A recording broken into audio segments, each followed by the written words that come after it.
అనేకమైనటువంటి పరిస్థితులను మనం ఎదుర్కొంటాము కదా. అందరూ కూడా ఏం కోరుకుంటారంటే జీవితం చాలా సాఫీగా వెళ్ళాలి అని అనుకుంటారు.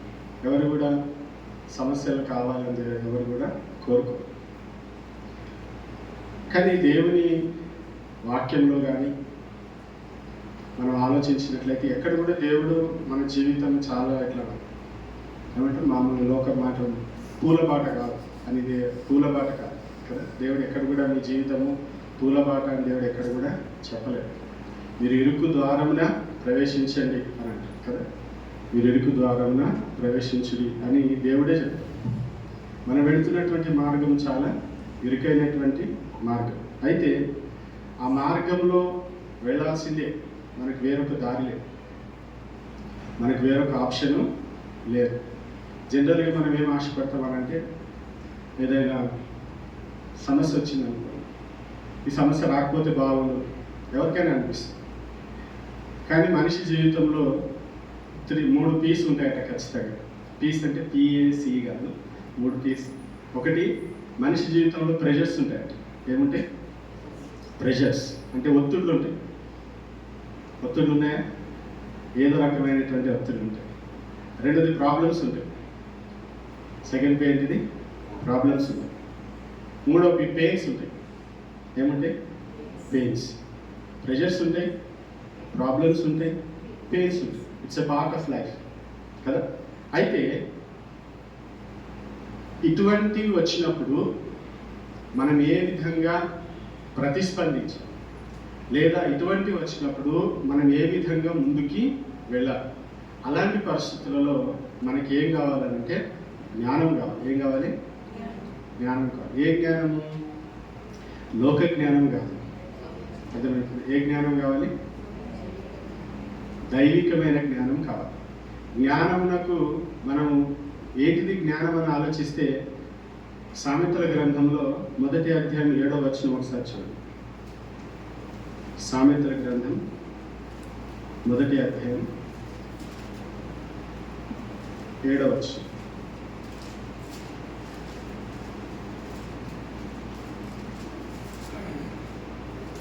యెహోవా యందు భయభక్తులు కలిగి ఉండుట తెలివికి మూలము, మూర్ఖులు జ్ఞానమును ఉపదేశమును తిరస్కరించుదురు. యెహోవా యందు భయభక్తులు కలిగి ఉండుట తెలివి, వైస్. నేను ఇప్పుడు ఈరోజు చెప్పబోయేటువంటి అంశంలో జ్ఞానము గలవాడు, లేదా నేను వాడేటువంటి ప్రతి చోట జ్ఞానం ఉంది అని అంటే అక్కడ వైస్ అనే వర్డ్ ఇంగ్లీష్లో యూజ్ చేశాను. అది మీరు గుర్తుపెట్టుకోండి, ఓకేనా? మనము నిజంగా జ్ఞానం గలవారమైన, మనకు నిజంగా జ్ఞానం ఉందా అంటే సింపుల్గా చెప్పాలంటే నిజంగా మనం దేవుని ఎడల భయభక్తులు కలిగి ఉన్నామా? జ్ఞానం గలవాడు ఎలాగూ ప్రతిస్పందిస్తాడు, లేకపోతే జ్ఞానం గలవాడు ఆయా సందర్భాలలో ఆయా పరిస్థితులలో ఎలాగూ నడుచుకుంటాడు అనేటువంటి విషయాన్ని ఈరోజు దేవుని వాక్యంలో నుండి మనం నేర్చుకుందాం. ఎందుకు అనంటే దేవుని యొక్క వాక్యము చాలా అద్భుతమైనటువంటిది. ఈరోజు మనం అందరం కూడా మన జీవితంలో మనం కొనసాగుతున్నప్పుడు, ప్రస్తుతం కూడా మీ జీవితంలో అనేకమైన ఒత్తిళ్లు ఉండొచ్చు, సమస్యలు ఉండొచ్చు, నొప్పి ఉండొచ్చు. వీటన్నిటిని అధిగమించాలంటే మనం జ్ఞానం గలవారంగా ఉండాలి. అయితే జ్ఞానం గలవాడు ఎలాగూ ప్రవర్తిస్తాడు, జ్ఞానం గలవాడు ఏ విధంగా ముందుకు కొనసాగుతాడు అనేటువంటిది బైబిల్లో చాలా విషయాలు ఉన్నాయి. కానీ కొన్ని విషయాలు నేను మీతో పంచుకోవాలని ఇష్టపడుతున్నాను. ఈ వాక్యము ముగింపులోకి మీరేమో కంక్లూజన్కి రావాలంటే నేను జ్ఞానం గలవాడనేనా కాదు. అర్థమవుతుందా? నేను జ్ఞానం గలవాడనా అని మీకు తేలిపోవాలి. అర్థమవుతుందా? ప్రతి వాక్యం వెనకాల ఒక ఉద్దేశం ఉంది. ప్రతి సండే మీతో నేను వాక్యాన్ని పంచుకుంటున్నప్పుడు నాకు ఒక గోల్ ఉంటుంది. అది రీచ్ అవ్వాలని నాకు చాలా ఆశ ఉంటుంది కదా. కాబట్టి నేను మీకు చెప్తున్నటువంటి ఈ మాటలు కేవలం విని వదిలిపెట్టకుండా మీరు ఆత్మ పరిశీలన చేసుకోవాలి. మనం అందరం, మీరంటే మీరే కాదు, నేను కూడా ఆత్మ పరిశీలన చేసుకోవాలి. నిజంగా నేను జ్ఞానం గలవాడిగానే ప్రవర్తిస్తున్నానా, జ్ఞానం గలవాడిగానే నేను నడుచుకుంటున్నానా లేదా అనేది మనము చూసుకోవాలి. ఒక 5 విషయాలు దేవుని వాక్యంలో మనం ఈరోజు చూద్దాం. మొట్టమొదటిది, జ్ఞానం గలవాడు ఏ విధంగా ఉంటాడనంటే సామెతల గ్రంథంలో నుండే 12వ అధ్యాయం 15వ వచనం. సామెతల గ్రంథం 12వ అధ్యాయం 15. ఇక్కడ జ్ఞానం గలవాడు అని నేను ప్రస్తావిస్తున్నప్పుడు దేవుని యందు భయభక్తులు గలవాడు అనే విషయాన్ని మీరు గుర్తుపెట్టుకోండి. ఓకేనా?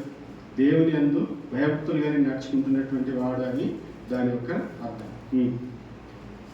12వ అధ్యాయం 15వ వచనం. మూఢుని మార్గము వాని దృష్టికి సరి అయినది, జ్ఞానము గలవాడు ఆలోచనను అంగీకరించు. జ్ఞానం గలవాడు ఏం చేస్తాడంటే వింటాడు. ఫస్ట్ జ్ఞానం గలవాడు ఏం చేస్తాడు? ఆలోచన అంగీకరించినంటే దాని అర్థం ఏంటిదంటే the wise man will hear అని ఉంటుంది అన్నమాట. కేజేబీ కింగ్ జేమ్స్ వర్షన్లో a wise man will hear. అదేవిధంగా ఈ మాట కూడా మనం చదువుతాం. సామెతలు 1వ అధ్యాయం 5వ వచనం. 1వ అధ్యాయం 5వ వచనం.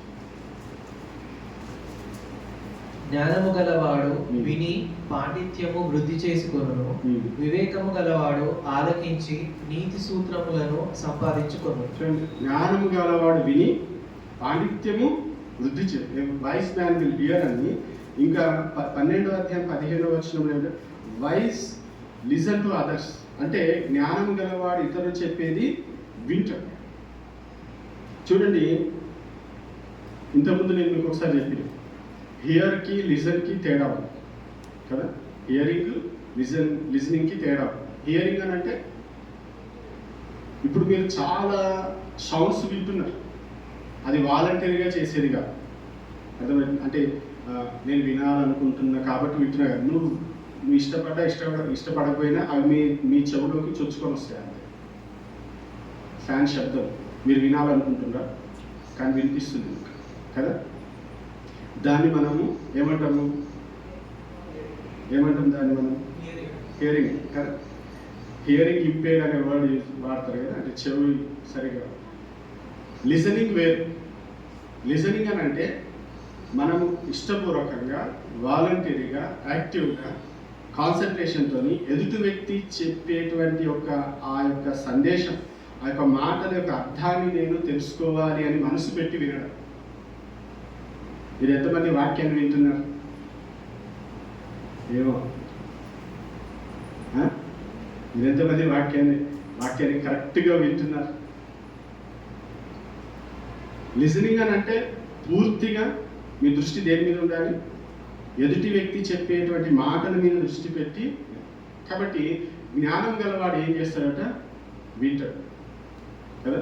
ఒక మాట ఉంటుంది కదా, లిసన్ బిఫోర్ యూ స్పీక్ అంటారు. మాట్లాడే ముందు ఏం చేయాలి? వినాలి. కానీ మనం ఏం చేస్తాం మనం వినకముందే మాట్లాడతాం. ముచ్చట పూర్తి కాకముందే మనము ఆతృత మనకి ఎక్కువ. అవునా? ఎక్కువ మాట్లాడాలనేటువంటి కోరిక, ఆశ చాలా ఉంటుంది. కానీ మన దేవుడు వినే దేవుడు. అర్థమవుతుందా? మన దేవుడు ఎలాంటి దేవుడు? దేవుడు ఎక్కువ వింటాడు కదా. అవునా? దేవుడు మాట్లాడితే ఎక్కువ మాట్లాడతాడా వింటాడా? దేవుడు ఎక్కువ వింటాడు, మాట్లాడేది చాలా తక్కువ కదా. దేవుని బిడ్డలంగా మనం ఆయన స్వరూపంలో ఆయన పోలికలు ఉన్నప్పుడు మనం కూడా ఏం చేయాలి? వినాలి. కాబట్టి ఈ రోజుకి మీరు ఏం అలవాటు చేసుకోవాలి? మాట్లాడడం తగ్గించండి ఫస్ట్. ఎప్పుడైతే మాట్లాడడం తగ్గిస్తామో వినడం ఎక్కువ అవుతుంది. అర్థమవుతుందా? నాదే వినాలి, నా బాధనే వినాలి, నా సోదే వినాలి అనుకుంటే ఎదుటి వ్యక్తికి మనం ఆశీర్వాదకరంగా ఉండలేము. అర్థమవుతుందా? మనం ప్రార్థన చేసినప్పుడు దేవుడు వింటుండా లేదా? విచిత్రం ఏంటంటే మనం చెప్పే దేవుడు వినాలి, దేవుడు చెప్పేప్పుడు మనం లేచి అయిపోతాం కదా. దేవుడు కూడా మాట్లాడాలనుకుంటాడు. ఏదో ఒక 2 మాటలు, మన జీవితానికి అదే ఎక్కువ అనుకోండి.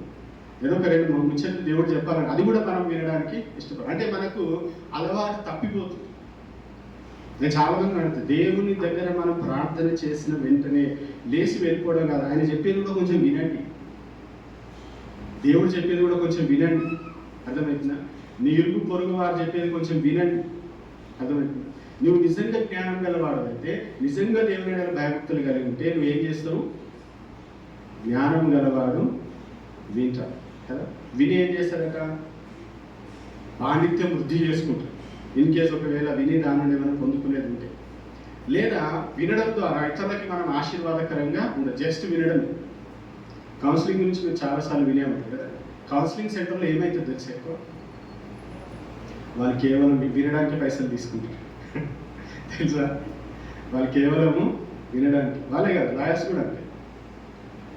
పెద్ద పెద్ద లాయర్స్ ఉంటారు, హైకోర్టు సుప్రీంకోర్టు లాయర్స్, వాళ్ళతోని సమయం గడపడానికి గంటకి ఇంత ఉంటుంది. కొంతమంది వేలు లక్షలు కూడా తీసుకునే వాళ్ళు ఉన్నారు వినడానికే. వాళ్ళు మాట్లాడాలి జస్ట్ వినడానికి. అర్థమవుతుంది? కాబట్టి వినడానికి ఎంత విలువ ఉందో ఒకసారి తెలుసుకోవాలి. అర్థమైంది? కాబట్టి మన దేవుడు వినే దేవుడు కాబట్టి జ్ఞానం కలిగినటువంటి మనం కూడా ఏం చేయాలి? ఎదుటి వ్యక్తి చెప్పేది వినాలి. సమస్యలు ఎప్పుడు వస్తాయి? ఎక్కడొస్తాయి? మనం వినం కదా. సరిగ్గా విను. ఇంకా బాగా చెప్పాలంటే సరిగ్గా విను. వాళ్ళు ఏం చెప్పాలనుకుంటున్నారో ఆ విషయాన్ని మనం అర్థం చేసుకోము. మనం ఏం అర్థం చేసుకోవాలనుకుంటున్నాం అదే అర్థం చేసుకుంటాం.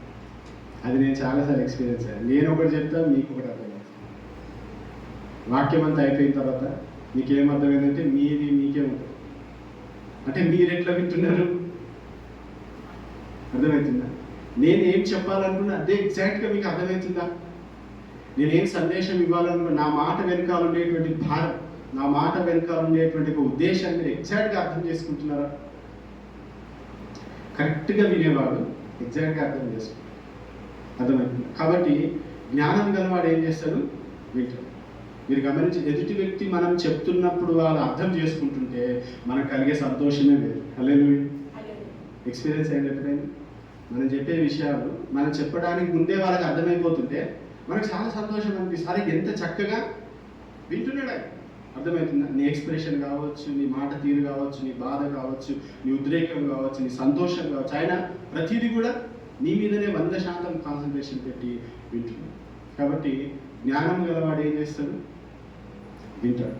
మీరు జ్ఞానం గలవారా కాదా అనేది మీరు ఆలోచన చేసుకోవాలి. రెండోది, సామెతల గ్రంథం 14వ అధ్యాయం 16వ వచనం. సామెతల గ్రంథం 14వ అధ్యాయం 16వ వచనం. జ్ఞానము గలవాడు భయపడి కీడు నుండి తొలగును, బుద్ధిహీనుడు విర్రవీగి నిర్భయముగా తిరుగును. సరే, జ్ఞానము గలవాడు భయపడి కీడు నుండి తొలగు. జ్ఞానం గలవాడు. అలాగే ఈ మాట కూడా చదవండి. సామెతలు 22వ అధ్యాయం 3వ వచనం. బుద్ధిమంతుడు అపాయము వచ్చుట చూచి దాగును, జ్ఞానము లేని వారు యోచింపక ఆపదలో పడుదురు. అక్కడ బుద్ధిమంతుడు అని వాడిల్లు, దాని ఆపోజిట్. మీకు బైబిల్ స్టడీలో చెప్పిన కదా, ప్రొవర్బ్స్ రాస్తున్నప్పుడు ఆపోజిట్ వర్డ్స్ యూజ్ చేస్తారు. అది ఏమంటారు, రాసే విధానంలో అదొకటి లిటరేచర్ విధానం అట్లా ఉంటుంది. ప్రూడెంట్ మ్యాన్ అని ఉంటుంది ఇంగ్లీష్లో. ఓకే, దీన్ని మనం కరెక్ట్గా ఆలోచిస్తే వైజ్ ఆర్ కాషియస్. జ్ఞానం గలవాడు ఎట్లుంటాడు తెలుసా? జాగ్రత్తగా ఉంటాడు. జ్ఞానం గలవాడు ఏం చేస్తాడు? జాగ్రత్త. ఒకసారి మళ్ళీ మాట చదవండి. 14:16.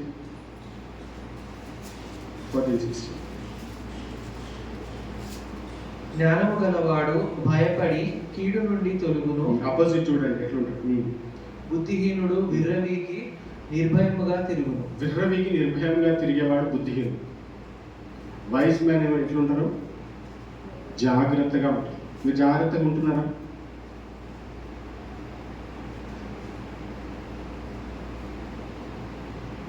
ఏ విషయంలో జాగ్రత్త? అన్ని విషయాల్లో జాగ్రత్తగా ఉంటారు. జ్ఞానం గలవాడు నిర్లక్ష్యంగా ఉండడు. అర్థమవుతుందా? జ్ఞానం గలవాడు నిర్భయంగా ఉండడు. అర్థమవుతుందా? నిర్లక్ష్యత, నిర్భయంగా ఉండడం అనేటువంటి బుద్ధిహీనుని పని. మీరు కనుక ఏ విషయంలోనే సరే, నేను ప్రతిదీ పాయింట్అవుట్ చేసి గుచ్చి చెప్పడం నాకు అంత ఇష్టం లేదు. మీ జీవితాలు ఏం జరుగుతుందో మీకు తెలుసు. ఏ విషయంలోనైనా మీరు అజాగ్రత్తగా ఉంటున్నట్లయితే, నిర్లక్ష్యంగా ఉంటున్నట్లయితే, నిర్భయంగా ఏం గతి అని అనుకుంటారు కదా. ఆపద వచ్చినప్పుడు జ్ఞానం గలవాడు ఏం చేస్తాడు? దాక్కుంటాడు.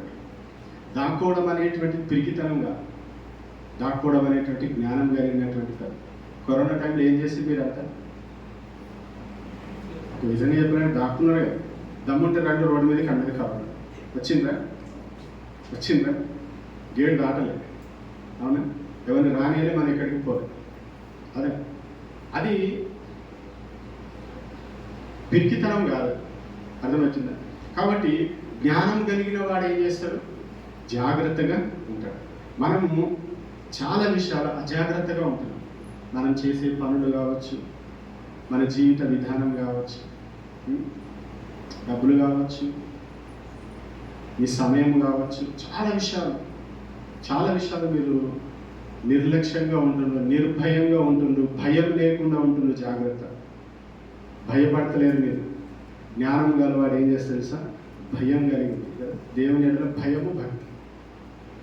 జ్ఞానం గలవాడు ఏం చేస్తారు? భయం అని అంటే మనం ఏదో గజగజ వణికిపోయి రూమ్లో దాచుకున్నాడు కాబట్టి, మన జీవిత విధానంలో నా సాక్ష్యం ఎక్కడైనా పాడవుతుందేమో, నన్ను గురించి ఇతరులు వేరే నాకు అర్థం చేసుకుంటున్నటువంటి భయం మన లోపల ఉండాలి. మన జీవిత విధానంలో కూడా మనం ఎట్లుండాలి? బహు జాగ్రత్త కలిగి ఉండాలి. ప్రతి చిన్న విషయంలో మీరు అనొచ్చు, నాకు స్వేచ్ఛ లేదా, నాకు స్వాతంత్రం లేదా, నేను ఇట్లనే ఉంటాను, నేను ఇట్లనే తిరుగుతాను, ఇట్లనే జీవిస్తుంటే అట్లా జీవించే హక్కు నీకు లేదు. ఈరోజు నేను చెప్తున్నాను, ఎందుకంటే నువ్వు దేవుని యొక్క బిడ్డవైన తర్వాత ప్రతి విషయంలో కూడా నువ్వు జాగ్రత్త కలిగి ఉండాల్సిందే. నీ సమయం విషయంలో కావచ్చు, నీ లైఫ్ స్టైల్ కావచ్చు, నీ యాటిట్యూడ్ కావచ్చు, ఏదైనా సరే ప్రతి విషయంలో కూడా జాగ్రత్తగా ఉండండి. నిర్లక్ష్యంగా ఉండేటువంటి వాడు బుద్ధిహీనుడు, నిర్భయంగా ఉండేటువంటి వారు బుద్ధిహీనులు అని దేవుని వాక్యము సెలవిస్తాం. కాబట్టి మన జీవితంలో నిజంగా ఏ విషయాల్లో మనం జాగ్రత్తగా ఉంటున్నాం? నాకు తెలిసి కొంతమంది అది డబ్బు విషయంలో మాత్రం మహా జాగ్రత్తగా ఉంటారు. ఇంకా వేరే విషయాలు ఎటైనా పోతారు. ప్రతి చిన్న విషయంలో మనం జాగ్రత్తగా ఉంటాం. అర్థమైతే దేవుడు నీకు అప్పగించిన ప్రతి చిన్నదా, అది బాధ్యత కావచ్చు, పని కావచ్చు, ఏదైనా కావచ్చు, జాగ్రత్తగా ఉండండి దయచేసి. దేవుని విషయంలో నిర్లక్ష్యత, నిర్భయంగా బ్రతకడం దేవునికి ఏమాత్రం కూడా ఇష్టము ఉండదు. కాబట్టి నువ్వు జ్ఞానం గలవాడైతే ఎట్లుంటావు? జాగ్రత్తగా ఉండదు. మూడోది, సామెతల గ్రంథంలో 29వ అధ్యాయం 11వ వచనం. 29:11.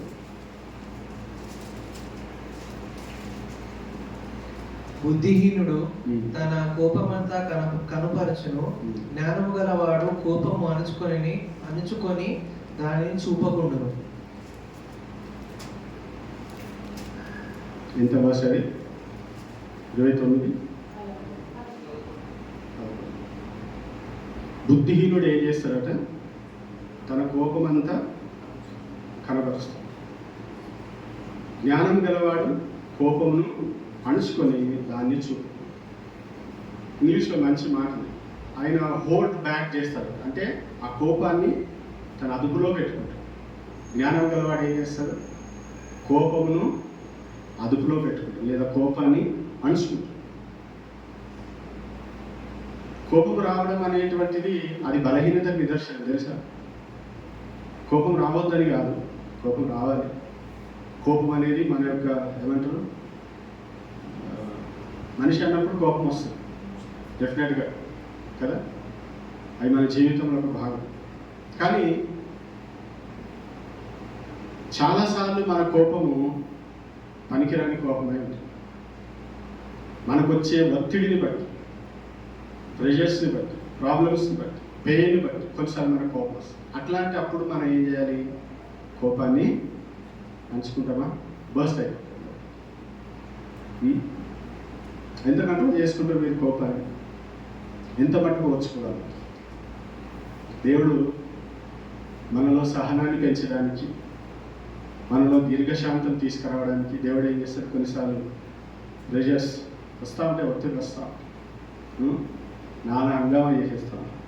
మన చుట్టూ ఉన్న వాళ్ళందరికీ చచ్చిపోవాల్సిందే మన కోపం వచ్చిందంటే. నువ్వు జ్ఞానం గలవాడి అయితే ఏం చేస్తావు? నీ కోపాన్ని అణుచుకుంటావు. అర్థమవుతుంది? అంటే దాన్ని తట్టుకునేటువంటి శక్తి దేవుడు మనకి ఇస్తాడు. ఆయన ఎందుకు భయభక్తులు కలిగి ఉంటే ఇస్తాడు. యేసుప్రభు కోపపడిన సందర్భాలు చెప్పాడు. యేసుప్రభు కోపం వచ్చిందా? ఎప్పుడు వచ్చింది? మందిరంను వ్యాపారపు టిల్లుగా చేసిరని. ఇంకెక్కడైనా కోపం వచ్చినట్టుందా? పరిసర వేషధార కదా, గద్దిస్తారు. రీజనబులే, మన కోపం కూడా రీజనబుల్గా ఉండాలి కదా. మనతో మాట్లాడాలంటేనే భయపడే పరిస్థితిని మనం సృష్టిస్తాం. ఎప్పుడు చూసినా కానీ కళ్ళు పెద్దగా, వాళ్ళని చూస్తేనే మనము అటే వెళ్ళిపోవాలి. కానీ జ్ఞానం గలవాడు ఏం చేసిన కోపాన్ని పంచుకుంటాడు. అంటే ఆ పరిస్థితులని తట్టుకొని నిలబడేటువంటి శక్తి వారికి ఉంటుంది. అన్ని మంచుకున్నప్పుడు అందరూ బాగానే ఉంటారు, పెద్ద విషయమే కాదు కదా. పరిస్థితులు మనకు వ్యతిరేకంగా తిరిగినప్పుడు అర్థమవుతుందా, మన ఎవరి నుండి ఎక్స్పెక్ట్ చేయమో అలాంటి వారు మనకి ఎదురు మాట్లాడినప్పుడు, లేకపోతే అలాంటి వారు మనకి ఆయాసం కలిగించినప్పుడు మనం ఎలా ప్రతిస్పందిస్తున్నాం అనేది చాలా ఇంపార్టెంట్. అర్థమవుతుందా? కాబట్టి నువ్వు జ్ఞానం కలిగిన వాడవైతే చీటికి మాటికి కోపానికి నువ్వు రావు కదా. కోపపడుడి అని పాపము చేయకూడదు.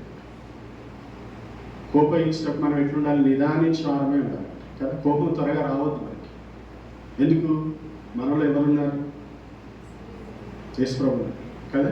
యేసుప్రభుకి కోపం త్వరగా రాదు, మరి నీకు కూడా కోపం త్వరగా రావడానికి వీలు. కాబట్టి నువ్వు జ్ఞానం గలవాడివా కాదా అనేది నువ్వు ఆలోచన చేసుకో.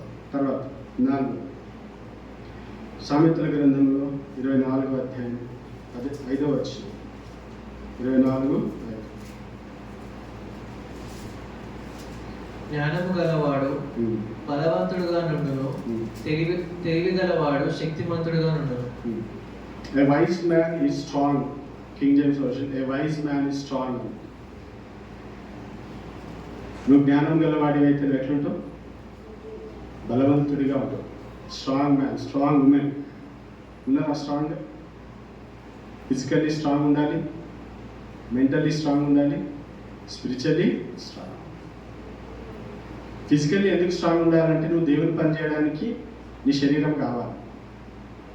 అర్థమైందా? 30 ఏళ్ళకి 60 ఏళ్ళలాగా తయారవుతుంది. అవునా కదా? 30 ఇయర్స్కి మనం ఎట్లయిపోతున్నాం? ఇప్పుడు జనరేషన్ ఎట్లా? మనం ఆరోగ్యంగా ఉండడము దేవుని కొరకు బ్రతకడానికి, అది గుర్తుపెట్టుకో. ఫిజికల్గా మనం స్ట్రాంగ్ ఉండాలి. స్ట్రాంగ్ ఉంటేనే మనం దేవుడు ఎక్కడికైనా తీసుకుపోవడానికి ఆస్కారం ఉంటుంది. ఎన్ని ప్రయాణాలైనా మనము చేయొచ్చు. బలహీనత వచ్చింది అనుకోండి, పక్కింట్లో పోయి వాక్యం చెప్పమంటే కూడా నాకు సాధన అవుతుందంట. ఎట్లా మరి? ఎందుకు మరి? నేనైతే ఒకటే, బ్రతికినంత కాలం ప్రభు పని చేయాలనేటువంటి ఆరాటంతో మనం ఉండాలి. పుట్టి ఆరాటం, మెంటల్లీ ఆరాటం అంటే ఫిజికల్లీ మనం సరిగ్గా లేవనుకోండి, ఏం పని చేస్తాం? అవునే. కాబట్టి మనం ఫిజికల్గా స్ట్రాంగ్, ఆరోగ్యాన్ని మనం ఏం చేయాలి? కాపాడుకోవాలి. యేసుప్రభు ఎంత ప్రయాణం చేసి కదా, నడుచుకుంటాడు చాలా సందర్భాలు. అంత శక్తి దేవుడు ఇచ్చినాడు. ఎందుకు? ఆయన పని చేయడం కదా. మనం ఆరోగ్యంగా ఉండాలని కోరుకోవడం వెనుక ఉద్దేశం ఏమై ఉండాలి? దేవాన్ని పని చేయాలి, నేను నీ పని చేయాలి. నేను అనుకుంటాను, దేవుని యొక్క పని ఎక్కడైనా ఉంది అని అంటే అవకాశం దేవుడు ఇస్తే మనం వెళ్ళాలి. వెళ్ళడానికి మన శరీరము మన ఆధీనంలో ఉండాలి. కొంచెం నొప్పైనా పర్వాలేదు, ఏం కాదు, దేవుడే మనకు శక్తిని ఇస్తాడు. అర్థమైంది? కొన్నిసార్లు టైట్ షెడ్యూల్ ఉంటుంది అన్నమాట, కదలేని పరిస్థితి అయినా కానీ వెళ్ళాల్సింది. లాస్ట్ టైం కొన్నిసార్లు టైం నాకు ఎట్లా వస్తానంటే, రాత్రంతా ప్రయాణం చేయాలి, తెల్లారి మళ్ళీ ఇంకొక దగ్గరికి వెళ్ళాలి, అక్కడ కూడా ప్రయాణం చేయాల్సి వస్తుంది. నేనేం దాని పెద్ద ఇబ్బందిగా నేనేం ఫీల్ కాదు. దేవుడే బలం ఇస్తాడు, దేవుడే బలం ఇస్తాడు. కొన్నిసార్లు 5 గంటలు 6 గంటలు ప్రయాణం చేసి 2 గంటలు చెప్పి వచ్చిన సందర్భాలు ఉన్నాయి. 2 గంటల వరకు 10 గంటలు ప్రయాణం చేసే సందర్భాలు ఉన్నాయి కదా. దేవుడు బలం ఇచ్చింది కదా. దేవుడు మనకి బలం ఇచ్చినప్పుడు మనం దేవుని పని కొరకు మనము ఆడబడాలి. రెండోది, మనం మెంటల్లీ స్ట్రాంగ్ ఉండాలి. ఎట్లుండాలి? మెంటల్లీ కూడా స్ట్రాంగ్. ఎవరైనా ఏమైనా అనేసరికి ఫీల్ అయిపోయి 2 రోజులు తినకుండా 3 రోజులు బైబిల్ చదవకుండా అట్లా ఉండొద్దు. ఎవరేమన్నా ఏమనుకున్నా మనం ఎట్లుండాలి? స్ట్రాంగ్గా ఉండాలి. ఎందుకు? దేవుడు నేను ఏమైనా అన్నాడా? అది ఫస్ట్ ఆలోచన చేసి, దేవుడు ఏమన్నప్పుడు నీకేం బాధ? మనుషులు అంటూ ఉంటారు. మనుషుల మాటలు పరిస్థితులను బట్టి మారిపోతూ ఉంటాయి అర్థమవుతుంది. వారికి నచ్చినప్పుడు సూపర్ అంటారు, నచ్చినప్పుడు వీడొక వేస్ట్ కదా. వాళ్ళ మాటలు నీ మీద ప్రభావం చూపిస్తున్నాయంటే నువ్వు బలహీనుడు అని అర్థం. మనుషుల యొక్క మాటలు నిన్ను కృంగదీస్తున్నాయి అని అంటే నువ్వు చాలా వీక్ ఉన్నావు అని అర్థం. నువ్వు మెంటల్లీ స్ట్రాంగ్గా లేవు. జ్ఞానము గలవాడు ఎట్లుంటాడు? శక్తిమంతుడు, బలవంతుడు కదా. కాబట్టి మీరు జ్ఞానం గలవారైనా ఎవరేమన్నా అంటే ఫీల్ అవుతుందా? ఫీల్ కదా. అది ఒక్కసారి వచ్చేది ఏం కాదులేండి. మన దేవుడి ఫిజికల్గా స్ట్రాంగ్ ఉండడానికి మనకి ఏం కావాలి? ఫిజికల్ ఫుడ్ కావాలి. మెంటల్లీ స్ట్రాంగ్ ఉండడానికి మనకి దేవుని వాక్యం కావాలి. అర్థమవుతుందా? ఎందుకు ఈ మాట చెప్తానంటే, లోకం నిన్ను వీడు వేస్ట్, లేకపోతే ఈమె పనికిరాదు, ఈమె అది ఇది అన్నప్పుడు వాక్యం ఏం చెప్తుంది నీకోసం? నీ గురించి వాక్యం ఏం చెప్తుంది? నిన్ను పరిశుద్ధుడని పిలుస్తుంది. అర్థమవుతుందా? నువ్వు బలవంతుడు అని. గిద్యోనుతో దేవుడు ఏం మాట్లాడుతున్నాడు? పరాక్రమం కలిగిన బలాఢ్యుడు అంట. లోకం ఏమంటుంది? వాడు ఒక పిరుకోడు, ఏం చేస్తున్నాడు? దాక్కొని గాను గల విద్యార్థులు వస్తున్నారని చెప్పి ఏం చేసిండు ఆయన? చాటున గోధుమలు దుడగొట్టుకుంటాడు. భయపడ్డాడు ఆయన, వాస్తవం చెప్పాలి. కానీ దేవుడు ఆయన ఎట్లా చూస్తున్నాడు? పరాక్రమం గల బలాఢ్యుడా అనిపిస్తుంది. కాబట్టి మనుషులు నేను ఏమంటున్నా అనేది అనవసరం. దేవుడు నేను ఏమంటున్నా అనేది అవసరం. మనుషులు ఏమనేసరికి మన గాలి తీసేసినట్టు. అందుకనే మనుషుల మాటలకి మనం బలహీనపడాల్సినటువంటి అవసరము లేదు. దేవుని వాక్యం మన హృదయంలో ఎంతగా ఉంటే అంతగా మనం ఇంట్లోని స్ట్రాంగ్ ఉంటాం. స్పిరిచువల్లీ స్ట్రాంగ్ ఉండడానికి పరిశుద్ధాత్మ శక్తి, పరిశుద్ధాత్మ అభిషేకం ఎంతమంది కూడా చెప్పింది. ఫిజికల్గా మనం స్పిరిచువల్గా స్ట్రాంగ్ ఉండడానికి మనకి ఏం కావాలి? పరిశుద్ధాత్మ శక్తి కావాలి, పరిశుద్ధాత్మ అభిషేకం కావాలి. కాబట్టి నువ్వు జ్ఞానం గలవాడివైతే శక్తిమంతుడు. ఈ శక్తి ఎక్కడి నుండి వస్తుంది? ఫిజికల్గా ఫుడ్, మెంటల్గా వాక్యము, స్పిరిచువల్గా పాలిస్తుంది. పరిశుద్ధాత్మ అభిషేకం మనకి రావాలి. కొన్ని వేల మంది ముందు నిలబడి అంత ధైర్యంగా పేతురు మాట్లాడినట్టు నిజంగా చాలా చాలా ధైర్యం కావాలి అసలు. 100 మంది వచ్చి నువ్వు దేవుడు నమ్ముకో వదిలేసేసరికి మనం చాలా ఆలోచనలు పడిపోతాం. కొన్ని వేల మంది ముందు నిలబడ్డాడు ఆయన. అర్థమవుతుంది? కొంతమంది వేల మంది ముందు నిలబడి ఆయన ఏం చెప్తున్నాడు? యేసుక్రీస్తే దేవుడు, ఆయన మీరే శిలువ వేసిండు, మీకు సాక్ష్యం, ఏం చేసుకుంటో చేసుకోవాలి. ఆ శక్తి పరిశుద్ధాత్మ దేవుడు మాత్రమే ఇవ్వగలరు. కాబట్టి నువ్వు జ్ఞానం గలవాడైతే నువ్వు ఎట్లా ఉంటావు? నువ్వు స్ట్రాంగ్గా ఉంటావు. ఎవరేమన్నా కుంగిపోవు, దేవుని కొరకుకి కొలుస్తాం. చివరిగా మీకా గ్రంథంలో ఒక మాట చూపించి మనం ప్రార్థన చేసుకుంటాం. మీకా గ్రంథం 6వ అధ్యాయం 9వ వచనం. 6వ అధ్యాయం 9వ వచనం.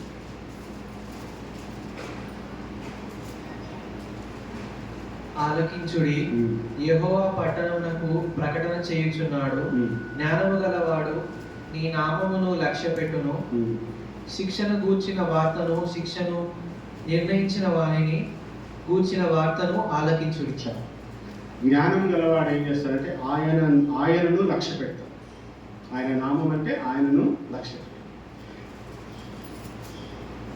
ఒక translation, fear the lord if you are wise అని. నువ్వు నిజంగా జ్ఞానం గలవాడు అయితే నువ్వు ఏం చేస్తావు? దేవునికి నువ్వు భయపడతావు. లక్ష్యం ఉంచడం అంటే తెలుసు కదా. పోయిన వారం చెప్పిన దేవాలయం బయట అడుకుంటుంటాడు కదా, ఆయన ఏం చేస్తాడు? పేతురు యోహాను ఏమంటారు? మర్చిపోయారు అప్పుడే.